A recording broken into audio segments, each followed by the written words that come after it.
Hi guys, എല്ലാവർക്കും എൻ്റെ പുതിയൊരു വീഡിയോയിലേക്ക് സ്വാഗതം.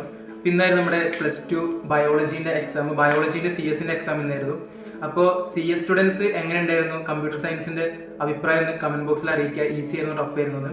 അപ്പോൾ പിന്നെ എനിക്ക് എക്സാമിനെ പറ്റി ജസ്റ്റ് പറയുകയാണെങ്കിൽ, ഞാൻ മലയാളം ഇംഗ്ലീഷൊക്കെ ചെയ്ത പോലെ തന്നെയാണ് ഇപ്പോൾ ബയോളജിയും ചെയ്തത്. കാരണം ബയോളജി ഞാൻ ക്രിസ്മസ് എക്സാമിൻ്റെ ടൈമിലൊക്കെ അത്യാവശ്യമൊക്കെ ഒന്ന് നോക്കി പോയതാണ്.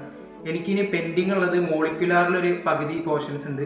പിന്നെ ലാസ്റ്റത്തേക്കുള്ള 2-3 മാർക്കിന്റെ വെയിറ്റേജ് ഉള്ള ചാപ്റ്റേഴ്സ് ഇല്ലേ, ബയോഡൈവേഴ്സിറ്റി, മൈക്രോബ്സ്, ഈ ചാപ്റ്റേഴ്സ് ഒക്കെയാണ് എനിക്ക് പെൻഡിങ് ആയിട്ട് സുവോളജിയിലുള്ളത്. ബോട്ടണിയിൽ എക്കോസിസ്റ്റം എന്നുള്ള ചാപ്റ്റർ മാത്രമേ അങ്ങനെ പെൻഡിങ് ആയിട്ടുള്ളൂ. പിന്നെ ബയോടെക്നോളജി ആപ്ലിക്കേഷൻസും. അപ്പോൾ ഇതൊക്കെ വളരെ കുറച്ച് ടൈം മതി പഠിച്ചെടുക്കാൻ. കുറച്ചൊക്കെ എനിക്കറിയാം. അപ്പോൾ പിന്നെന്താണെന്ന് വെച്ചാൽ നമുക്ക് 6 ദിവസത്തെ ലീവ് വരുന്നുണ്ട്. ആ ഈദിന്റെ ഒക്കെ ടൈമിലാണ് നമ്മുടെ ബയോളജിന്റെ എക്സാം വരുന്നത്. അപ്പോൾ ആ ദിവസങ്ങളിൽ നല്ലോണം ബയോളജി പഠിക്കാമെന്ന് വിചാരിച്ചത്. പിന്നെ എനിക്കാണെങ്കിൽ ഇമ്പ്രൂവ്മെന്റ് ഉണ്ട്, കെമിസ്ട്രി, ഫിസിക്സ്, ബയോളജി.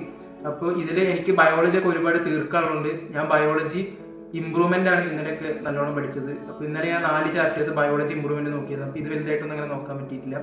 അപ്പോൾ ഇത്ര കാര്യങ്ങളാണ് പറയാനുള്ളത്. അതുകൊണ്ട് തന്നെ എക്സാമിന് ചെറിയ പ്രശ്നങ്ങളൊക്കെ ഉണ്ടായിരുന്നു. അപ്പോൾ നമുക്ക് എന്തൊക്കെയാണ് നോക്കാം. ഈ 2 സെക്ഷനിൽ ഞാൻ ഈ 2 ക്വസ്റ്റ്യൻസ് ആണ് എഴുതിയത്. 3-മത്തെ കിട്ടിയില്ല, അതുകൊണ്ട് എഴുതിയില്ല. ഇതിൽ 6, 7 എഴുതിയില്ല. 8 എഴുതിയിരുന്നു, 9 എഴുതി.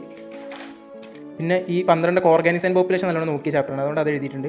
13 എഴുതിയിട്ടുണ്ട്. ഇതേ ക്ലാസ്സിൽ കേട്ടൊരു ഓർമ്മയിൽ ചെയ്തത്, ശരിയാണോ അറിയില്ല. ഈ 14 എഴുതിയിട്ടുണ്ട്. പിന്നെ 15 ആ ചാപ്റ്റർ നോക്കാത്തതുകൊണ്ട് എഴുതിയില്ല. 16 എഴുതിയിട്ടുണ്ട്. എല്ലാം എഴുതുന്നുണ്ടല്ലോ, ഓപ്ഷനല്ലേ. പിന്നെ ഇതിലേതൊന്ന്, ഇതൊന്ന്. 17 എഴുതിയിട്ടുണ്ട്. 18 A എഴുതിയിട്ടുണ്ട്. C എഴുതിയിട്ടുണ്ട്, പക്ഷേ ശരിയല്ല എനിക്ക് ഉറപ്പാണ്. നറിഷ്മെൻറ്റ് എഴുതി, പക്ഷേ അതൊന്നുമല്ല. പിന്നെ 20 Aയും Bയും എഴുതിയിട്ടുണ്ട്, മറ്റേത് എഴുതിയിട്ടില്ല. ബോട്ടണിനെ പറ്റി എനിക്ക് ഇത്ര കാര്യങ്ങളാണ് പറയാനുള്ളത്. ബോട്ടണി അത്യാവശ്യം എനിക്ക് ഈസിയാന്ന് പറഞ്ഞാൽ, ഞാൻ ഇന്ന് രാവിലെയൊക്കെ എണീറ്റിട്ട് ബോട്ടണിയാണ് നോക്കിയത്. അപ്പോൾ ബോട്ടണി എനിക്ക് വലിയ കുഴപ്പമുണ്ടായിരുന്നില്ല. ഞാൻ പറഞ്ഞല്ലോ, ഞാൻ ഇന്നലെ ഇമ്പ്രൂവ്മെന്റ് ആണ് നോക്കിയത്. ഇത് പിന്നീട് നോക്കിയാൽ മതി എന്നുള്ളതുകൊണ്ട് മുമ്പ് പഠിച്ച ഓർമ്മയെന്നൊക്കെയാണ് എഴുതിയത്. അതിൻ്റെതായ ചില കുഴപ്പങ്ങളുണ്ട്. ഇനി സുവോളജിയുടെ കാര്യത്തിലേക്ക് വരികയാണെങ്കിൽ, സുവോളജി കുറച്ച് എഴുതിയിട്ടുള്ളൂ. അതായത് സുവോളജി ഞാൻ നോക്കിയിട്ടേ ഇല്ല. സുവോളജി ആ മുമ്പ് പഠിച്ചൊരു ഓർമ്മയുണ്ട്. എവല്യൂഷനൊക്കെ പഠിച്ചിരുന്നു മുമ്പ്, നല്ലോണം പഠിച്ചിരുന്നു. അതുകൊണ്ട് അടുത്ത ക്വസ്റ്റ്യൻസ് ഒക്കെ എഴുതിയിട്ടുണ്ട്. പിന്നെ ഫസ്റ്റത്തെ റീപ്രൊഡക്ഷൻ്റെ 1-2 ചാപ്റ്റേഴ്സ് ഉണ്ടല്ലോ, അതിനകത്ത് നിന്ന്. പിന്നെ ക്യാൻസറിനെ പറ്റി എന്ത് ക്വസ്റ്റ്യൻ ചോദിച്ചല്ലോ, അതും എഴുതിയിരുന്നു. സുവോളജിയിൽ അത്ര കാര്യങ്ങളൊക്കെ എഴുതിയിട്ടുള്ളൂ. ആ 3 മാർക്കിന്റെ സെഷൻ അങ്ങനെ എഴുതിയിട്ടില്ല. ബോട്ടണി അത്യാവശ്യം കുഴപ്പമില്ലായിരുന്നു. സുവോളജിനെ പറ്റി എനിക്ക് ഇതാണ് പറയാനുള്ളത്.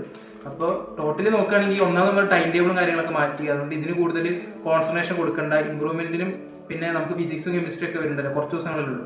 അപ്പോൾ അതിന് കൂടുതൽ കോൺസെൻട്രേഷൻ കൊടുക്കാൻ വേണ്ടിയാണ് ഞാൻ അധികം നോക്കാനുള്ളത്. അപ്പോൾ ഇത്ര കാര്യങ്ങൾ എനിക്ക് ഇന്നത്തെ എക്സാമിനായിട്ട് പറയുള്ളൂ.